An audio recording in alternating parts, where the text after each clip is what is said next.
Hey there, Tiffany here with Years of Ears, and it's This Day in Disney for August 4th. And on this day, back in 1995, one of our most favorite parks had its groundbreaking, and that was Disney's newest park, Animal Kingdom. It's the largest of all the Disney theme parks, and it is quite big and quite fun to visit. I just love it so much. But it had its groundbreaking on this day, and when presenting the idea of a new animal theme park, they brought, Joe Rohde actually brought a 400-pound Bengal tiger into a meeting with Disney CEO Michael Eisner. It's the coolest story.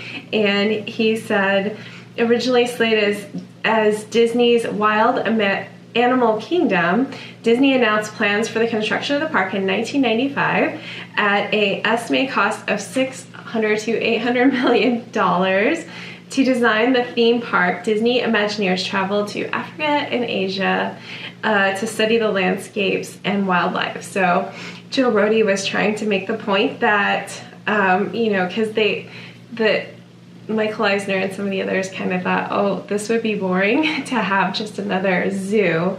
But he brought the tiger into the room and was like, this is going to be more than a zoo. And of course, everybody felt that energy of having that Bengal tiger in the room with them, and that really sold it. So that's how, one of the reasons that we got Disney's Animal Kingdom. But I wanted to talk, since we are talking about the groundbreaking and its history, there were going to be some different things about this park that didn't happen. And one of the main things that I wanted to share with you today was the Beastly Kingdom. So when conceived, Disney's Animal Kingdom was to focus on three broad classifications of animals: those that exist today, those that existed or are extinct, i.e. dinosaurs, and then those only to exist in the realm of fantasy. So if you look at some of the benches and signage, there are like dragons and unicorns as well. So that was supposed to be a part of Animal Kingdom, the fantasy, animals. And so the original design for Animal Kingdom included a theme section called the Beastly Kingdom, devoted to creatures of legend and mythology. After a heated competition between Beastly Kingdom and Dino Land, obviously we know that Dino Land was chosen. So in addition, Camp Minnie and Mickey was built instead of the Beastly Kingdom and was meant to serve as a temporary placeholder until the Beastly Kingdom could be built. Could it still be built? I wonder. So Disney's Animal Kingdom also opened the riverboats that showcase the more mythical elements soon to be in the parks, including unicorn statue and also a mention of dinosaur animated movie as well. There are also images of knights near a dragon's cave as well. So the Beastly Kingdom was to feature, like I said, unicorns, dragons, and sea monsters. So there was going to be two main attractions. There was the evil side, which was dominated by a dragon tower, a ruined castle home to a greedy fire-breathing dragon who hoarded a fabulous treasure in the tower chamber. The castle was also inhabited by bats who planned to rob the dragon of its riches.